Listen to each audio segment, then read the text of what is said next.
ఆంధ్రప్రదేశ్లో ఒక సెక్షన్ ఉంటుంది. Section of politicians, section of పత్రికలు, సెక్షన్ ఆఫ్ టీవీ ఛానల్స్. వీళ్ళ తత్వం ఎట్లుంటుంది అంటే, వాళ్ళ నంది అంటే నంది అనాలి, పంది అంటే పంది అనాలి.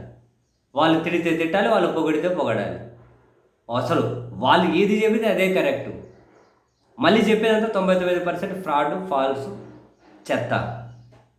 ఏది కూడా కమిటెడ్గా, కన్సిస్టెన్సీగా, నిజాలు ఆధారాలు పట్టుకొని మాట్లాడరు ఇటువంటి బ్యాచ్.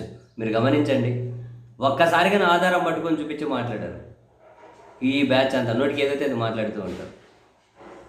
చివరికి న్యాయస్థానాలైనా పర్లే, వీళ్ళు ఎవరి మీదైనా ఏ సెక్షన్ అయినా పెట్టనీయండి, ఆ సెక్షన్ ప్రకారం మెజిస్ట్రేట్లు రిమాండ్లు ఇవ్వాలి.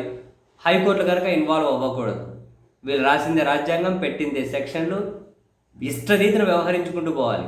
ఎందుకంటే మేము అధికారంలో ఉన్నాం, మా బాసులు అధికారంలో ఉన్నాం అనే ఒక ఫీల్ ఉండాలి ఆ పత్రికలకు, టీవీ ఛానళ్లకు, అధికారంలో ఉన్న వాళ్ళకు, పార్టీలకు. ఈ క్రమంలో ఆంధ్రప్రదేశ్ హైకోర్టు జడ్జి గౌరవనీయులైన శ్రీనివాస్ రెడ్డి గారి మీద ఎంత దారుణమైన ట్రోలింగ్ చేశారో మనం చూసాం. అది కూడా పల్నాడు జగన్మోహన్ రెడ్డి గారి పర్యటన సందర్భంగా ప్రమాదవశాత్తు ఆయన కారు కింద పడ్డారు అనే ఒక వీడియో. ఆ వీడియో అథెంటికేషన్ అనేది ఇప్పటికీ తెలియదు. దాని మీద వాదనలు వినిపించే ప్రతిసారి వారం 2 వారాల టైం అడుగుతూనే పోతుంది ప్రభుత్వం. సో దాని మీద ప్రయాణికుల మీద కేసు ఎందుకు పెడతారు మీరు అని చెప్పి దాని మీద స్టే ఇచ్చినందుకు చివరికి తెలుగుదేశం పార్టీ పోలిట్ బ్యూరో సభ్యుడు వర్లరామయ్య గారి దగ్గర నుంచి వాళ్ళ పత్రికలు, టీవీ ఛానల్ ఏ స్థాయిలో దాడి చేశారు ఆయన మీద. బెంచ్ మీద కూర్చొని జడ్జి గారే బాధపడ్డారు. ఇంత దారుణమా, ఇంత దురదృష్టకరమా? సరే, ఇప్పుడు ఇంకా మళ్ళీ వేరే వాళ్ళకు బెయిల్ ఇస్తూ ఉన్న దాన్ని కనుక నన్ను ట్రోల్ చేయడానికి ఉపయోగించుకోండి అని చెప్పి ఆయన బాధపడేటాన్ని మనం చూసాం.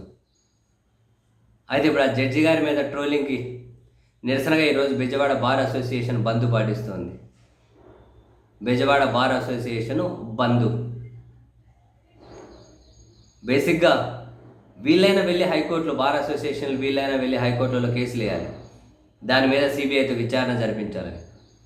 ఇంతకుముందు జడ్జీలను తిట్టారు, దూషించారని చెప్పి సిబిఐ విచారణ అని చెప్పి 50-60 మందిని తీసుకొని నెలలు జైల్లో పెట్టారు కదా.